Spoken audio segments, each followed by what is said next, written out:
गांव के बाहर एक पुराना और वीरान कुआं था, जिसे लोग भूतिया कुआं कहते थे। अरे भाई, उस भूतिया कुएं के पास लोग सच में जाने से डरते हैं। हाँ भाई, ये सच बात है। उस भूतिया कुएं के पास भूल के भी मत जाना, वरना वह चुड़ैल चुड़ैल तुम्हें छोड़ेगी नहीं। अरे भाई, मैं तो सिर्फ तुमसे पूछ रहा था और तुम मुझे डरा रहे हो। अच्छा ठीक है, मैं चलता हूँ। उसकी कहानी सुनकर गांव के बच्चे तक वहां जाने से डरते थे। कुएं के पास घनी झाड़ियों का जाल फैला हुआ था और रात होते ही वहां से अजीब अजीब आवाजें सुनाई देती थी। गांव के बुजुर्ग कहते हैं कि बहुत साल पहले उस कुएं में एक औरत ने छलांग लगा दी थी और तभी से लोगों का मानना है कि उसकी आत्मा अब भी वहां भटक रही है।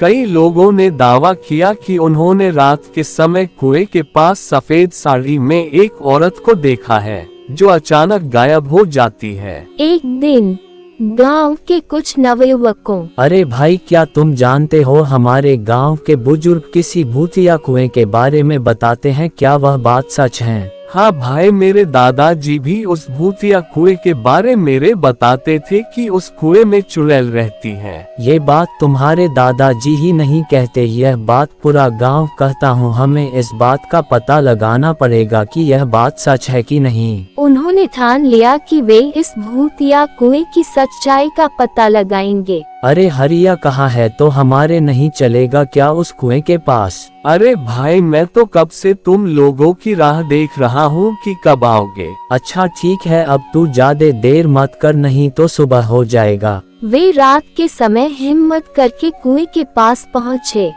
उन्हें ठंडी हवा का झोंका महसूस हुआ और दूर से किसी के रोने की आवाज सुनाई दी। अरे हरिया, इतनी रात को कौन रो रही हैं? देख भाई, मुझे तू डरा मत, वैसे ही तुम लोग मुझे जबरदस्ती लेकर आए हो। हाँ, मुझे भी कुछ गड़बड़ लग रहा है। सबके रोंगटे खड़े हो गए, लेकिन उन्होंने हिम्मत नहीं हारी।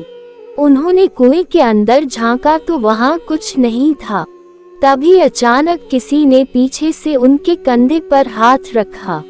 सभी डर से चिल्ला पड़े, परंतु जब उन्होंने पलट कर देखा तो वह गांव के बुजुर्ग पंडित जी थे, जो उन्हें डांटते हुए बोले, तुम लोग यहाँ क्या कर रहे हो? इस कुएं से दूर रहो, ये श्रापित है। पंडित जी ने उन्हें बताया कि कई साल पहले एक निर्दोष औरत को यहाँ पानी भरते समय गलती से कुएं में धकेल दिया गया था और तब से उसकी आत्मा यहाँ भटकती रहती है। ये सुनकर युवक कांप उठे और दौड़ते हुए गांव की ओर भाग गए। इसके बाद किसी ने उस कुएं के पास जाने की हिम्मत नहीं की।